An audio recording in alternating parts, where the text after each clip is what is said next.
Welcome, everyone, to People on Dating. I'm your host, Will Morales. And for those of you who are tuning in for the first time, this podcast is about the ups and downs of dating, how to navigate through it. Today, my guest is Dr. Robin Buckley. This is, I think, the third time she's been on, and she's one of my favorite guests, so I love having her on. So she has over 20 years experience in the field. Dr. Robin's expertise combining psychological and coaching approaches is what makes her clients' experience unique and successful. She does coaching, she does speaking. This woman does everything. And we're going to talk about her new book. So we'll definitely get to that. So, Robin, thank you so much for being on People on Dating. How are you? Well, it's so good to see you again. No, it's been a while. So, Robin, again, tell us what's your journey like? How did you get here to today?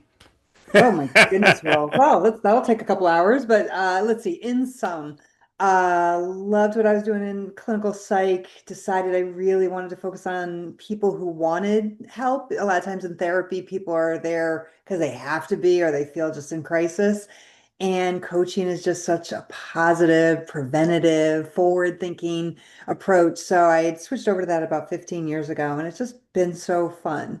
And it's allowed me to not only do what I love in terms of helping people, but do it in different ways. So you mentioned speaking and now writing. It's just been a really fun journey. Yeah, it's funny. Y- you do a career change sometimes in mid life or whatever, and it takes you different places and everything. And did I we're going to talk about a book that you have coming out soon. And today's topic is about relationships and R&D, which it's a business term, R&D. So explain that a little bit for my audience and myself. What do you mean by that? Yeah. Well, it starts with the idea that I encourage couples to look at their relationships from a business framework, which is Hmm. very contrary to anything we have learned in most of our societies. In our society in America, it's, Disney and Hallmark and rom-coms, it all structured that love is just supposed to happen and it's your destiny and you just hope and pray it works. And I can't wrap my brain around that well because I don't know about you, but I have plans for my career, for my retirement, my finances, vacations. We plan so many parts of our life except for our relationships. So, Right. talking about a relationship, why not borrow and implement strategies that work so well in business? We know they work, and R&D is one of those. R&D, for any listeners that aren't in the business world, is research and development. Right. And when we think about our relationships, it's how often do you invest some time to think about and research the things that are going well in your relationship, that you want to improve in your relationship, that you want to invest time, energy, and finances into your relationship? How often Hmm. do you redirect those resources to make your relationship work? So it becomes a strategic approach to a relationship rather than a wing it approach. Okay. I like that. That is a different take on dating and relationships Yes. because especially now in modern dating, that's what people are calling it out there. It seems a lot of relationships now, again, what I'm reading, what I'm seeing online, people posting up, on IG and TikTok, whatever. It seems that some relationships have become transactional. It's Mm. what can you get me, and maybe I might go out with you. Or if I don't do, coffee dates or walk in the park, I want to know that you're going to take me to a fancy restaurant. Is that become a part of R&D now in relationships? No, no, I would disagree that R&D is not about transactional approaches. It's more about planning and strategy. Mhm. So let's talk about, since the podcast really does focus on dating, let's focus on that. How can we apply a business strategy to dating? And to me, it starts with creating an ICA. So in business, ICA is ideal customer avatar. Okay. Businesses take the time to think about who is our ideal customer, and they drive lots of money. They use R&D to then drive money, resources, and time into attracting and finding those ideal customers. Right. Not that much different in dating, except ICA stands for ideal companion avatar. So before you even start dating, ideally, or really actively dating, you create the avatar of who you're looking for. What Mhm. is really important to you? And you might create that avatar by looking at negotiables and non-negotiables. So, using your example, Will, maybe a negotiable is I want to go to a fancy dinner once a month. Okay, that would be nice. That'd be lovely. But it's not a hard, fast breaking point. But a non-negotiable, at least in my world when I was dating, was that I could not, would not be with someone who wasn't kind. Mm, It doesn't mean that sometimes they don't have a cranky day or whatever, but ultimately they weren't rude, they weren't mean to people. I can't handle that. Like that is a yeah. non-negotiable for me. And I wasn't willing to give on that. So if I ended up on a date with someone who was shiny and bright and had a lot of interesting or fun qualities, if ultimately he was mean to our server or our Uber driver, that was it. We were done because that wasn't a negotiable for me. Right. If he was like, oh, I don't really, I'm not really into going for fancy food, that was negotiable for me. Okay. So that was okay. Does that make sense? Yeah, yeah, yeah. No, I like that about the little negotiating in terms like that because, like I said, what I'm seeing out there, it's like so depressing. And I have a young friend. She's in her mid 20s, and she even complains that men are not courting. They're not, they Yeah. want to meet you, whether it's online or maybe through a chance encounter in the street. But by the second date, they're inviting her or maybe any of her friends, whatever, um, to the guy's house after the first date. The second, I'm like, Jesus, guys are not Court, courting like, yes, so go ahead, please. I love how you use that word courting. Courting to me, and I don't know why, because I've never used that word, Will, but courting to me is artificial. You are Okay. putting something out there in order to attain a goal, but you might not be presenting something that is completely authentic or sustainable. Right. When you're dating, to me, that's about learning each other. That's about, Hmm. it's almost like what happens when a business is trying to bring in a new executive. So they're going to have meetings with this executive. They're going to put him or her into different scenarios to see how that's going to work. That essentially is what dating is, that we're trying to feel each other out. We're trying to see what happens when we go play miniature golf and you lose. Are you going to be a basket case and lose your temper, or are you going to be able to laugh about it? That gives me Yeah. some insight and data into who you are. And you get to do that again in an authentic way and not rushing the process because Right. rushing the process ends up not giving you all the data that's really important to make an evaluation of whether this is someone you do want to invest more time into or not. So how many dates would it be appropriate? Uh, Well, you that's know, a hard to question. know someone, whether it's from my point of view as a man, your point of view as a woman, um, is there a time limit basically? I mean, sometimes you might have like that chemistry. You guys might seem like you've known each other for years, but you still don't know the Chemistry. ins and outs of someone. You haven't Yeah. seen them mad. You haven't seen them, you might see them happy, but you haven't seen them mad. You haven't seen them depressed. Do they got a temper? So yeah, talk more about that. Chemistry is a great topic, Will, because chemistry is not what you can, I mean, it's what most people commit on, love and chemistry and sexual attraction, but that isn't necessarily the things that are going to sustain a relationship. Mm. That love and chemistry can ebb and flow, as you know, as I Mhm. know, in a Mhm. relationship. So are there other things that can create the foundation for that relationship to actually sustain, actually last? So again, no different than a business. Businesses have ebbs and flows in their profit margin. Right. And if they don't have a strong base for protocols, communication, mission, then the business is going to fold during one of the ebbs. And relationships are the same thing. So when people talk to me about, oh, it was love at first sight, I'm like, what does that mean? What are you saying? That you knew this person inside and out. You knew how that they were going to handle some of the more significant things. Again, you can't predict everything. I wish you could, Will. Right. There'd be no divorce then. But So it's it's more being able like to, it might be lust at first sight then. yes, it is that. That is exactly it. that we have that the endorphins are flowing, the pheromones are flowing, and that's okay to acknowledge, and it's also okay to act on. Yeah. I do not judge that at all.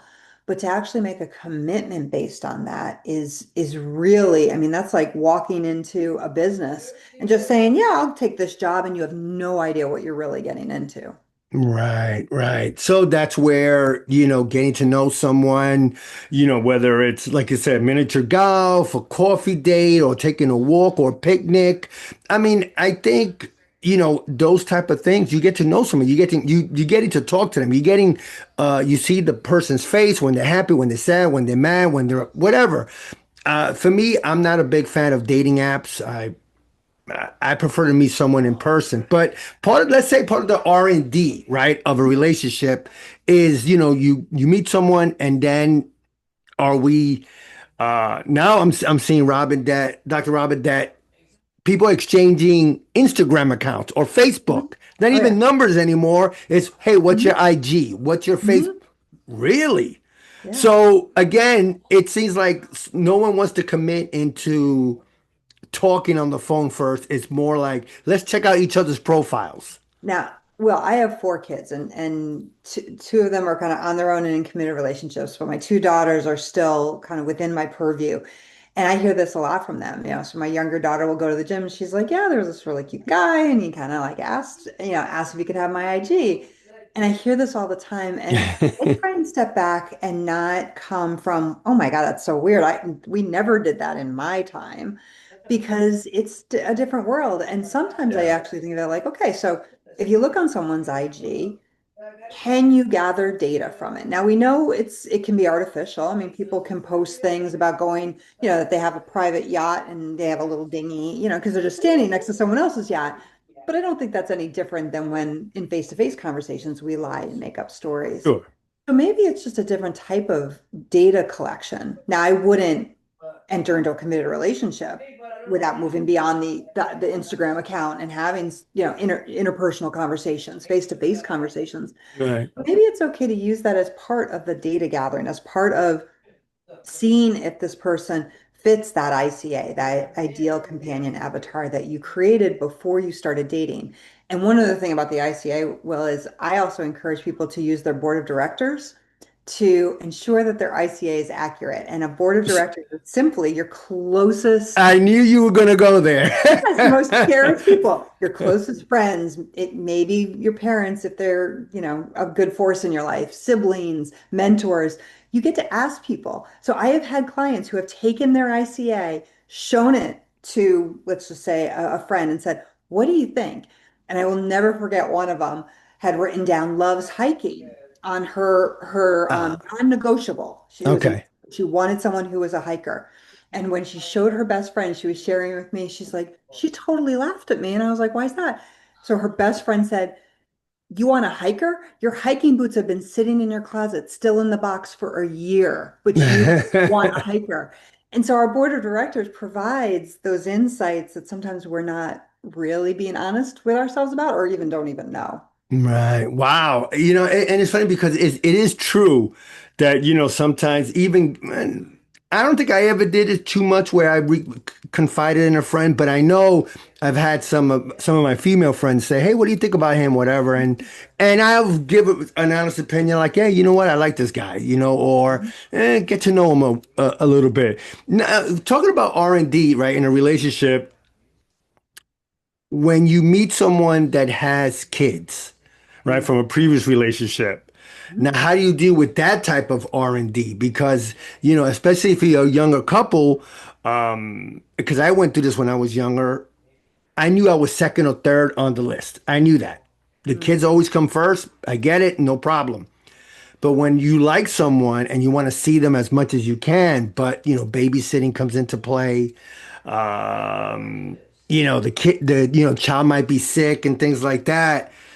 How do you not, I'm not saying get offended, but how do you like say to yourself as a man or a woman, well, I don't know if this is going to work. There's that barrier in between. And I hate to say it that way, Mm-hmm. but what do you say, Dr. Robin? Am I, Yeah, I'm, yeah, go I'm ahead. gonna It's a tough one. That's a tough one. I no. know. Yeah, some parts are tough, some are not. So I'm gonna argue one of your points, Will.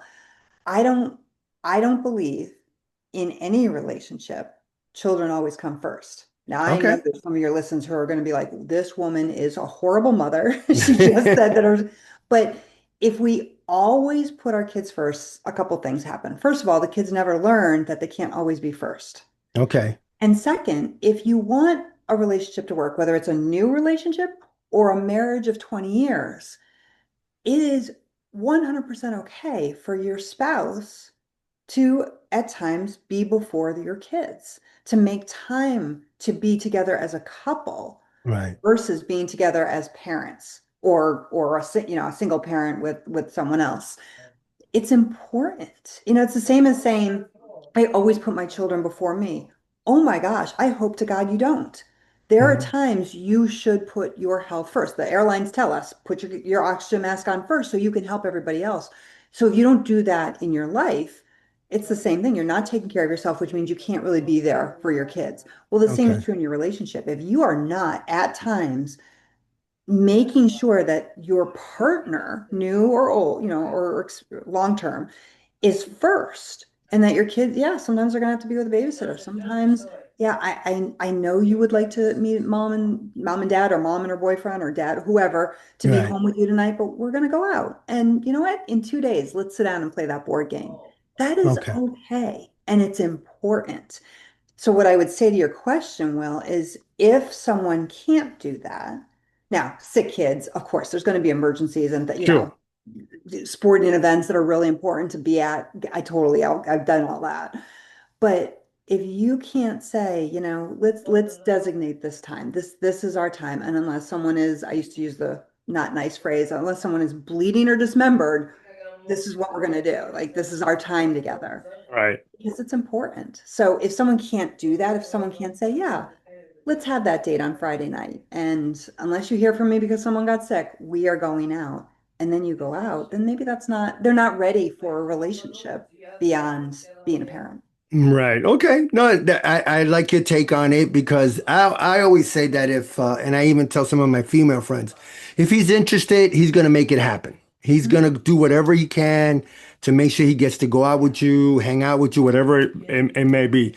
So, Dr. Robin, one of the things I wanted to talk about, right, and part of the relationship R&D is past relationships Mhm. where you're going out with someone or you're just meeting them, but then they might be bashing their ex. Mm. And I'm one of I could see the look in your eye. So some people just can't help it. Mhm. I've dealt with friends that are my age that are still bashing their ex, even though they're in a new relationship. But Mhm. for some reason, they just can't let go of that. And I say to myself, and even when they said, oh, that person should get over it, and I'm like, well, you haven't gotten over it. Yeah. And because you're still talking about this person 2 years later and you're in a relationship with a guy that everybody likes, what's going on here? So does like what she says, was it PTSD or Mhm. Yep. is that still a part of the issue that somebody might not be able to let go? Okay, so PTSD is from a very specific trauma, an actual Right. trauma. So let's separate out, individuals who have been in relationships where they've been stalked physically, emotionally, or mentally abused. Um, those are things that are gonna, or maybe serial infidelity. Those are situations that can cause actual PTSD. Not that they have to, but Right. could happen. When someone is regularly bashing an ex, my first question when I work with an individual or couples, when that happens, when it constantly comes up is, so what, and I try and use some teasing and humor when I work with couples or clients. So when they do that, I say, so let me get this straight. You did nothing wrong in the relationship. You did nothing to contribute to the demise of the relationship. Now, they may have only been a little bit, but Will, there are so few relationships. There are some, but it is so rare when it is only one person's fault, one person's issue. Right. And I'm not generalizing. I am clear that there are sometimes, but it's really rare. And so if someone is just going on and on about an ex or it regularly comes up, and I was dating them, my question would be, do they not have any self-awareness about how they contributed in that relationship? Right. Because I don't necessarily want to be with someone who can't say, I mean, I've been divorced twice, which is the irony of me writing a book about marriage. But Yeah. when I talk about my exes, initially it was painful. And initially I wasn't dating because I was still in pain or getting over. Right. But now when I talk about them, we weren't right for each other and we both made mistakes. And not all of it was his fault or either of their faults. Some of it was clearly my fault. And that's to me, when people can acknowledge that, that's where they are ready to be in another relationship because they know, hey, I am not perfect. I had issues that Hmm. contributed to the downfall of that relationship. And that, if I heard that in someone, I'd be like, okay, we can be together because that Right. there is that self-realization. Yeah, and I think a lot of people don't have, well, I shouldn't say a lot of people, but let's say some people don't have Some people. that. Yeah, Mhm. because it's like you're project, I'm not saying projecting, but it's like just constantly Yeah. bashing. And I'm like, Yeah. whether it's 99% him or her and 1% you or they. It's still, and why Exactly. focus on that if you're trying to create a relationship with someone else? Now you're having a three-way relationship, and that is way complicated and not a lot of fun. Yeah, So, exactly. So, Dr. Robert, let's say going forward, right? A couple meets, they're brand new, whether they're in their 20s or 40s or 50s, and we're doing this R&D, right, for a relationship. Like, what are maybe one or two or three steps that you could recommend a couple might do, or he to her or she to him, if my question makes sense? yeah, there's lots of strategies that we can talk about. Well, I'll try and pick a couple. First and foremost, I really do recommend couples, in regardless of the stage of their relationship, is Hmm. that they set up at least a monthly relationship business meeting. Some couples choose to do it weekly, and that's great too. Okay. But in this business meeting every month, it's a time to sit down and certainly talk about logistics. If they're in a committed relationship, it's where are our finances? How are we doing with whatever projects we have going on? What are some upcoming things we have to keep in mind? What are the schedules like for us or anybody else in the house? But they also have conversations about, hey, what went really well this month? What did we handle and really nail? Hmm. What were the things that we really could have done better? What are our opportunities to grow our relationship more? And then what are some threats that either happened this month or that are coming up? And what I just described is called a SWOT analysis in business, SWOT. Mm. Right. You SWOT analyze your relationship because it keeps the conversation so structured that it's harder for it to devolve into an emotional reaction. And you get to, again, strategically determine what will we do again? Because that worked. What do we want to avoid? Because that was a failure. How are we going to look for what are we going to do next month so that we continue to grow? And do we have anything coming up that could be a little tricky, like your mother-in-law or my mother-in-law coming to visit? Right, That right, kind right. of thing. So those meetings become an opportunity to enhance communication, deepen the bond, and certainly learn from the strengths and the failures of what happened. So that's part of the R&D. But it's also about having the conversation very often in that type of meeting where you get to ask questions. And it's an approach that my husband and I use, but I share it with couples, is we each come into our monthly meetings with one question. All right, this is a little personal, but about our physical intimacy.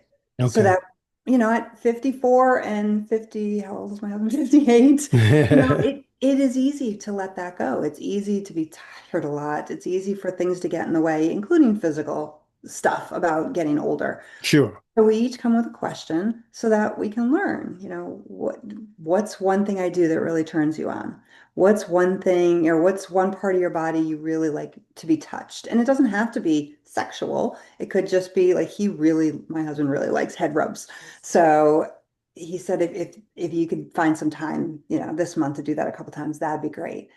It's these deep conversations that, again, we ask for feedback in business all the time. Mm. Hey, what went well in that presentation? What would you like to see differently? How can I be clearer next time?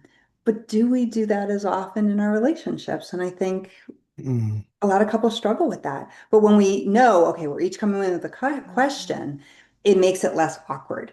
Makes it, easier because we know we're going to be talking about that. right. Because it blows me away how many couples are still really uncomfortable talking about something that is so personal and very often so much part of their life, or they want it to be. Yeah, no, I think that's a great idea. Just have, I mean, businesses have it, right? Whether it's a weekly meeting or a Right, monthly or right. quarterly, yeah, have that with couples. I think that's a great idea. First of all, Dr. Robert, I want to thank you so much for being on People on Dating. I love having you on. Talk more about your book. When does it launch? How many other books you have? Is this like a 10-part series that you're going to write? No, I do have three other books, but they're not related. They were just passion projects. But this book, so it's probably already out by the time your listeners hear this, Will. So it Mhm. releases on Amazon on September 18th.